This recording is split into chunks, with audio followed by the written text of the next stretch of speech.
Today on William's Adventures, I am, as you can see, down here in the shop again. And I'm going to show you the Mane Manor house that I built. I debuted it in the game on Saturday, and my players really enjoyed it. So I'm going to actually go over the house in detail here. So I'm going to turn the camera around and show you what I got going on. Alright. Now I will put up an image of what this house looks like that I based it off of from the picture.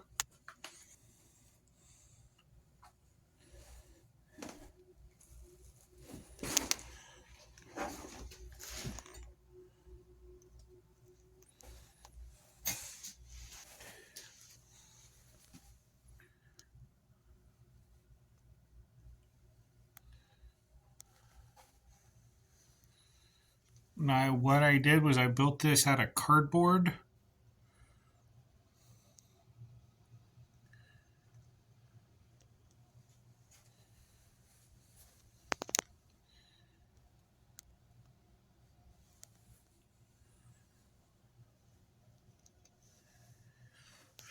And just so you know, it is about 42 inches long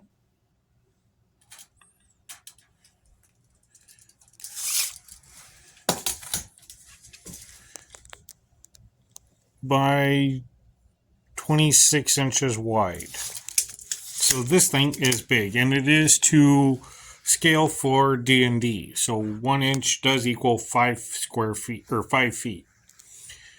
And including the steps, like here, which are to scale, or as close as I could possibly get. Alright, so we're going to start off here and then work to the main manor house. And as you can tell, the roofs are curved. So, taking this off here, you can actually see the door right here. And this is a room out here that they can go out, relax, do whatever on. Going to the main part of the house. The way I envisioned it is 2 bedrooms. So a child's bedroom and a master bedroom. A small sitting area and a bathroom. And all of these do have functioning doors, as you can see here.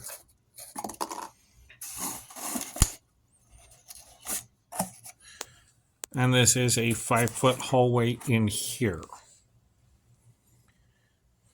Going down to the next level, I have just a big, huge open square because this is the main living area for doing business and stuff like that. And as you can see, there's also doors here, double doors right here. Now, I did not put any stairs in the tower, but as you can see here, this actually sits like this. So there is a doorway here that goes into this floor, and then a doorway here that goes into the next floor.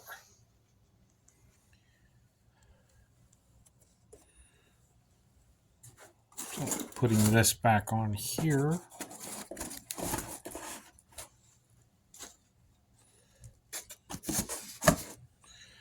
Everything does fit together nicely. And like, for example, if you've probably seen this here, this is a roof support. So when I put this in, it will sit on the roof and support in there. It also has a little chimney. The top of the tower, for convenience, is removable. And you can actually see how thick this thing is. I mean, it's pretty thick and hard to cut. Alright, moving over to here. So what I did was the party entered through here. This is a storage supply. And this was a bathroom. So nice big bathroom. And over here was the chemist lab or alchemist lab with a 10-foot hallway and double doors down on the end, which connected to double doors here. Moving on to the main part. Now, I didn't connect over here, but this door leads to this little walkway right here. So they can actually lounge in there, read books, do whatever. There is a stairway up to this main floor up here. And these are all bedrooms with a bathroom down there. And bedrooms, because according to the lore of Mane Manor, for Forgotten Realms, the owner did rent this out to adventurers. So there's plenty of room for adventurers.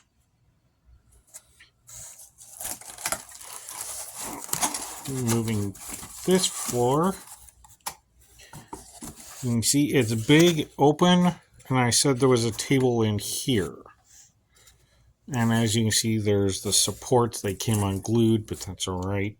It's just cardboard and masking tape. Taking this off, you can see here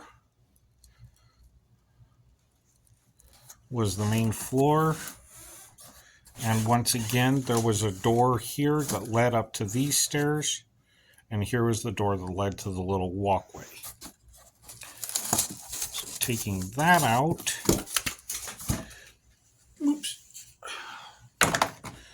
was some stairs that were here in the corner, as well as the stairs that led up here. And you see the double door right here. And this is where I had the pile of dice, and along here were dice, and there's a kitchen back there. And what I used for this was a paint stirrer that I quite literally cut into 1-inch sections and then stair-stepped them up.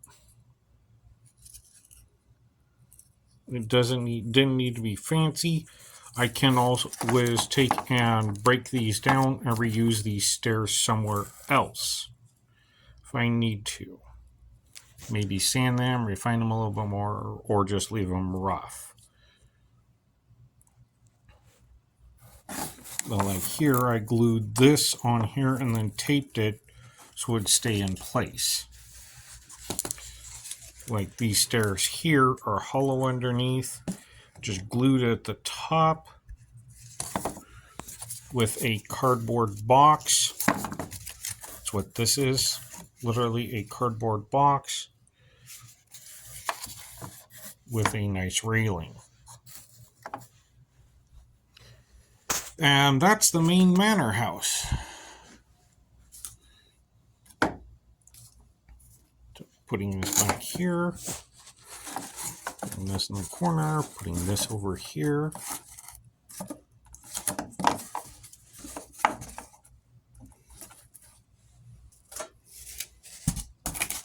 And this way I could easily put it together, take it apart.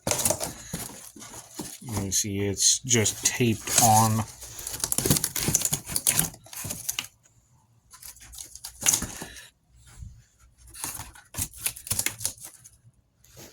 And one of the things that it does come out here about the width of my finger a little bit. You can see right there.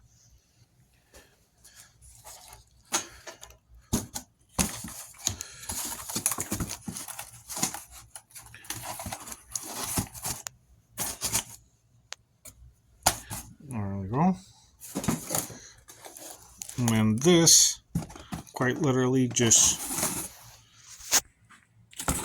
sits under here to give it that attached look feel. It's not perfect, like you can see gaps in here, but I didn't need it to be perfect. I just needed to give the overall look, which is what I was wanting to accomplish. There we go. Back together. Very easy to do. And it is made of cardboard, moving cardboard. You know, this double ply cardboard. It's really heavy duty. I just cut out what I needed. You see a pile of scraps right here. I just cut out what I needed and glued it together and taped it together, and there you go. And then just, you know, told everybody what they were seeing.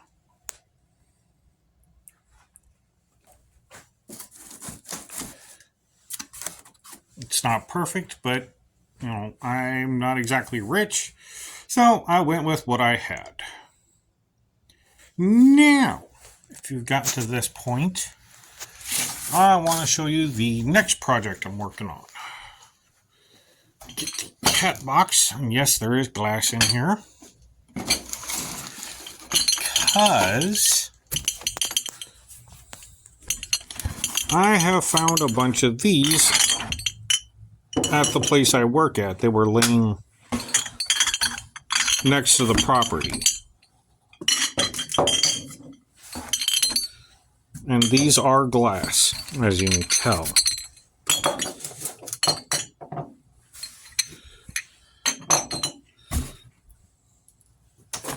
Yes, my workbench is very, very cluttered. I plan on cleaning it up, but I don't have time for that at the moment. I will do that here maybe tomorrow.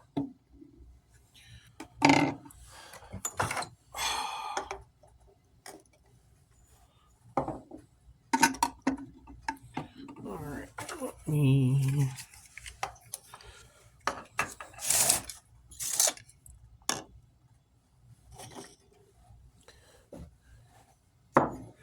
Alright. What I'm going to be doing is crafting potions.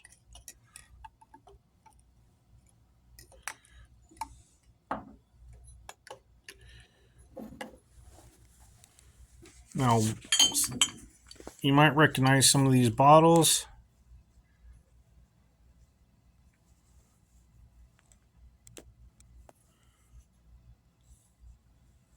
But what I'm going to do is take and put liquid in there so it looks like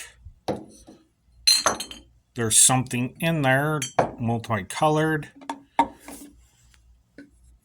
Like this one, I was thinking about taking and cutting this off. It gets real fancy, so I liked it. Washed it out. Here's little bitty plastic bottles. Here's a glass one I thought looked really cool. Here's a square one. And then like this one. So what I plan on doing is taking and getting some corks and baby oil or red food coloring or something. I don't exactly know at the moment, and crafting like healing potions.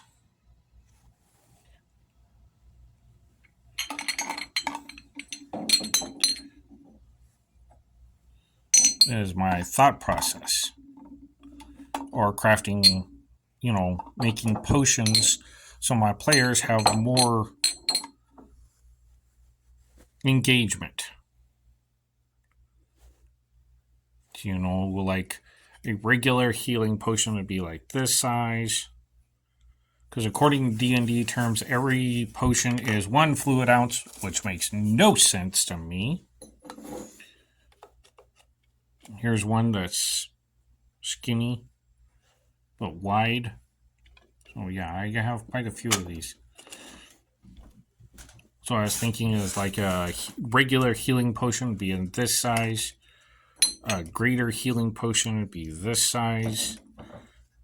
Superior would be this big. And then like Supreme would be this big. And then have like, something in here and these, and this one would be something, I don't know. That's kind of my thought process. I wanted to show you this because this is the next thing I'm going to start working on. Putting a liquid in there, corking it, and wax sealing it. This way it doesn't leak if I do this. And it'll cover up this, hopefully. But there you go. Alright, well thank you for joining me today on William's Adventures, and let's go on an adventure and create something new.